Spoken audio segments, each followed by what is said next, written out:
Você e seus amigos sempre souberam que havia algo de errado com aquela caverna. Apesar dos rumores e dos desaparecimentos naquela região, vocês entraram mesmo assim e encontraram no escuro algo que certamente não era humano.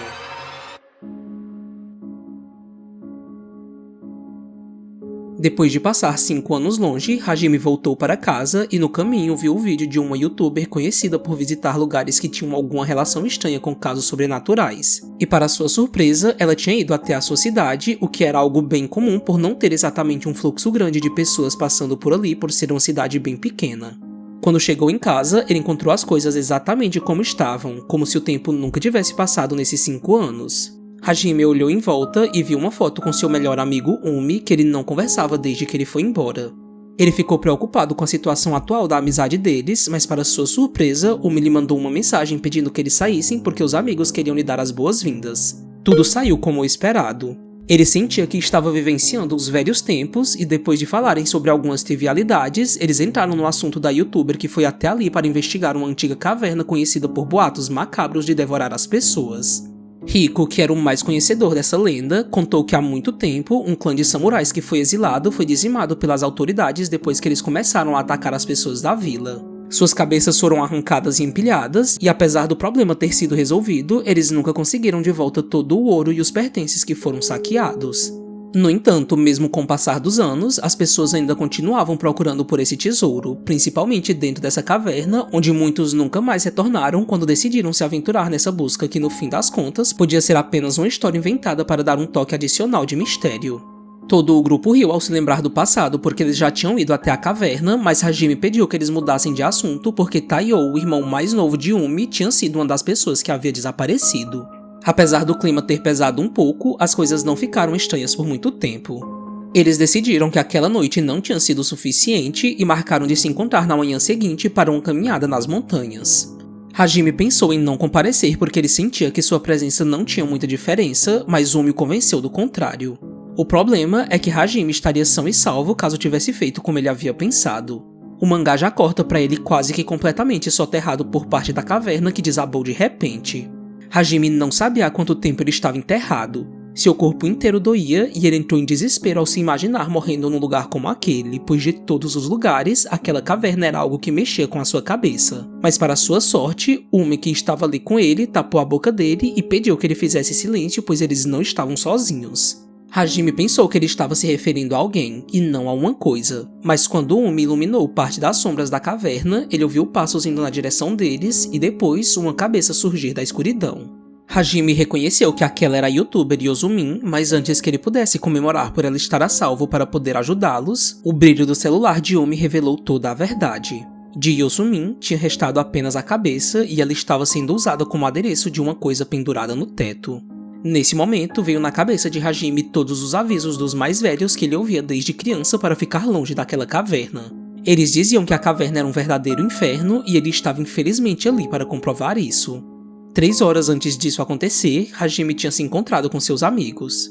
Tudo parecia normal nesse dia, exceto que eles encontraram um sacerdote num templo a caminho mais do que fora de seu juízo perfeito. Ele gritou para eles dizendo que a caverna estava observando e que eles não deveriam ir até ela porque ela os engoliria. Mas é claro que mesmo com esse aviso, eles continuaram, como se o fato de terem encontrado alguém tão estranho tivesse deixado a ida até a caverna ainda mais emocionante. Hajime, no entanto, ficou com um pouco de medo. Ele estava receoso de pedir aos outros que eles dessem meia volta e fossem embora, e quando ele tentou dizer algo, ele foi interrompido por Umi, que disse que eles haviam chegado, mas a entrada da caverna estava bloqueada por conta de um deslizamento que aconteceu há algum tempo. Tudo estava indicando que eles precisavam voltar. Era como se a área em volta gritasse o óbvio. Eles conversaram um pouco sobre terem que voltar, mas antes que o alívio de Hajime se concretizasse por completo, eles tiveram a atenção tomada por uma pilha de lixo logo ao lado, e quando eles foram verificar, eles encontraram um buraco no meio. Umi disse que aquele buraco estava conectado com a caverna, e como se tivesse voltado a se empolgar, ele disse que eles podiam entrar por ele porque eles já tinham ido até ali e não podiam fazer essa desfeita. No entanto, ninguém além dele conseguiu dizer se concordava com aquilo porque o chão colapsou e eles caíram mesmo contra suas vontades. De volta ao presente dentro da caverna, a coisa pendurada no teto agarrou a cabeça de Yosumin e apontou o dedo para Hajime. Ignorando por algum motivo a presença de Umi, ele começou a puxar Hajime pelas pernas, entrando num cabo de guerra com Umi pelo corpo dele. Os outros que estavam ao longe se aproximaram com os gritos e a coisa correu se misturando com aquela escuridão. Tudo o que eles conseguiram ver foi apenas um breve reflexo se perdendo na caverna, mas eles identificaram que aquele monstro estava com uma cabeça humana. Umi contou que tinha sido a streamer que havia desaparecido e quando ele apontou a lanterna de seu celular para o que eles pensavam que não existia perto deles, eles viram uma pilha de pertences das crianças que tinham sumido no decorrer dos anos. Os personagens estavam numa situação bem desfavorável. O sinal tinha sumido, eles estavam presos e não tinham muita comida. A maioria ficou com medo do que poderia ser aquela coisa na caverna, mas Umi estava encontrando empolgação de onde não se era possível tirar. Por sorte, ele havia encontrado a camisa de seu irmão desaparecido. Umi estava convencido de que seu irmão mais novo ainda estava vivo de alguma forma, porque além daquela camisa, ele também tinha percebido que o monstro estava usando um chaveiro que também era dele. Mas o maior problema para os demais acreditarem nisso é que já havia se passado 12 anos, as chances dele estar vivo eram mínimas para não dizer nenhuma. Hajime disse que era melhor eles continuarem andando porque ele sabia que em algum lugar tinha uma saída porque ele estava sentindo o ar passar por suas roupas. E seria mais lógico eles se deslocarem para não serem atacados e por mais que eles estivessem surpresos de verem ele falar tão abertamente, já que Hajime sempre foi mais reservado, eles não puderam deixar de perceber que o braço dele estava completamente virado. Depois de o colocarem no lugar, eles saíram perambulando pela caverna em busca de uma saída. No caminho, Umi disse que tudo aquilo era sua culpa porque ele tinha sido a pessoa que os arrastou até ali, o que dá a impressão de que entrar na caverna para encontrar o seu irmão era algo que ele queria fazer com eles desde o princípio. Já havia passado algumas horas e eles não faziam ideia do quanto já haviam caminhado.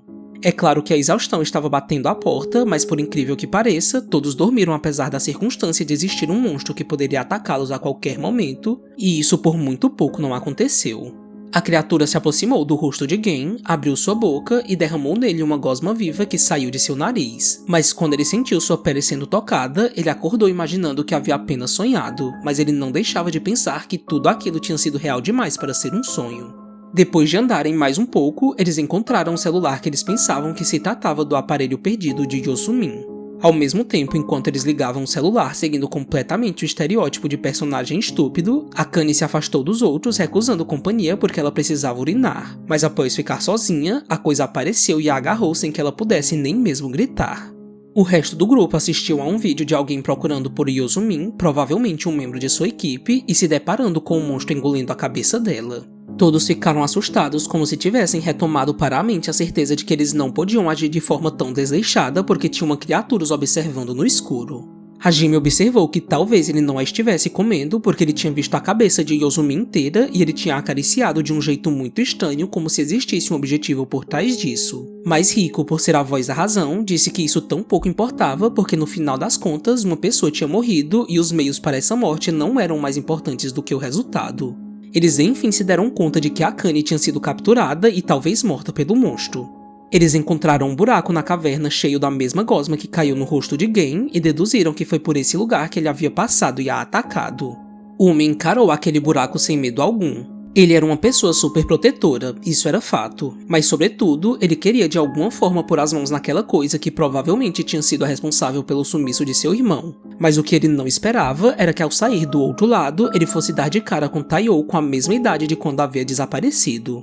Umi ficou em choque sem saber no que acreditar, mas a imagem de Taiyo tentava lhe mostrar que ele não precisava estar com o espanto estampado no rosto porque eles enfim tinham se reencontrado. Mas Umi voltou a si e o socou porque estava mais do que óbvio que aquilo era uma ilusão. O mais estranho e até interessante desse mangá é que a coisa que caça os personagens não é necessariamente mais forte do que eles. Eles estão perdidos numa caverna e mesmo assim só são atacados quando estão sozinhos. Quando Riko atravessou todo o buraco, ele viu nada menos do que Umi imobilizando o monstro que ele disse que venceu sem dificuldades. Mas não ter força não significava ser impotente porque o monstro dessa história consegue de maneira quase que infecciosa afetar os personagens. E a secreção que sai de seu corpo parece ter ligação com isso, embora ainda não tenha sido explicado completamente. O trio que ficou para trás decidiu sair à procura de Akane se guiando até o exato local que apareceu no vídeo onde o monstro estava engolindo a cabeça de Yosumin. Hajime conseguiu encontrar os mesmos detalhes em uma parte específica da caverna, e eles a encontraram numa espécie de casulo ainda consciente, como se aquele ponto não fosse um lugar aleatório, e sim o marco zero dos banquetes da criatura. Umi e Riko encontraram uma garota chamada Marika que tinha sido a pessoa que gravou Yosumin sendo devorada. Ela ficou surpresa por eles terem conseguido abater o monstro, mas ela logo notou que aquela coisa não era a mesma que tinha atacado Yosumin, porque ele era ainda mais aterrador. De repente, eles ouviram um barulho estrondoso vindo na direção deles e Yumi imediatamente se colocou na frente para enfrentar o que quer que estivesse ali. Mas a situação era bem mais complicada. Eles estavam encurralados por uma grande quantidade de criaturas de todos os tamanhos. Enquanto isso, Akane estava conversando com seus amigos agradecendo por eles terem a encontrado. E novamente, eles estavam com uma empolgação que não condizia com aquela situação. Mas para quebrar esse clima fora de sintonia, o rosto de Akane simplesmente derreteu e sua cabeça desgrudou de seu pescoço. Hajime só conseguia olhar paralisado para o que tinha acontecido sem aviso algum, mas ele notou que saiu da cabeça decepada de Akane a mesma gosma do monstro que estava vivo e pulsante na terra. Umi, Marika e Riko foram nocauteados e quando eles acordaram, eles estavam amarrados em frente a um altar bizarro cujo centro ficava um buraco. Mas o mais estranho de tudo é que existia um certo ato consciente por trás de tudo aquilo. Os monstros se curvaram diante daquela cerimônia, enquanto outros carregavam o corpo de Yosumin, realocando por uns instantes a cabeça arrancada. Depois disso, eles a jogaram dentro do buraco, oferecendo para a divindade sombria que existia naquela caverna. Os três, ainda sem acreditar no que estavam vendo, ficaram imersos em seus próprios desesperos porque muito provavelmente aquele seria o fim deles. E enquanto pensavam nas piores possibilidades, as criaturas se agitavam atrás deles. The Caveman é um mangá que ainda está em andamento, então não dá para bater o martelo e dizer que essa história não vale a pena. Há algumas coisas que não gostamos, como por exemplo a forma mais do que surreal como os personagens reagem diante desse enorme problema. Eles estão sem comida, sem água, sem saída e sem perspectiva de que alguém vai encontrá-los. Além dessas circunstâncias já serem o suficiente para eles entrarem em desespero, eles ainda estão sendo perseguidos por um monstro que apareceu com uma cabeça humana. Mas ainda assim, eles conseguem dormir sem que alguém faça um revezamento, conseguem sorrir como se estivessem em um piquenique e saem sozinhos para lugares aleatórios sem sentirem medo algum. O mangá tem uns painéis bem interessantes e particularmente achamos que a escrita não faz jus a eles porque a arte consegue ser até mais cativante do que a história em si, que parece não se levar tão a sério. Mas apesar desses problemas, ainda existem algumas pontas soltas que te dão aquela vontade de continuar lendo para saber o que vai acontecer. Uma das coisas que vale destacar é que por mais que estivéssemos pensando que o grupo estava sendo atacado por uma única criatura, a forma como isso é subvertido quando os monstros aparecem juntos é bem interessante porque mostra que eles estavam sendo vigiados de todas as partes por diferentes criaturas. Até o momento desse vídeo não foi revelado o que são essas criaturas que parece que saíram do filme Abismo do Medo, mas tudo indica que elas estão ligadas a esses samurais que tiveram suas cabeças arrancadas, porque suas cerimônias religiosas também fazem menção a esse ato.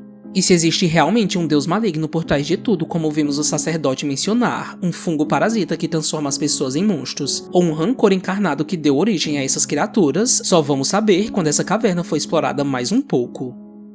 Espero que você tenha gostado do vídeo e não se esqueça de deixar seu comentário sobre o que você achou da obra, de se inscrever no nosso canal e de indicar algum outro mangá que você acha que vale a pena ler. Enfim, até mais e nos vemos no próximo vídeo.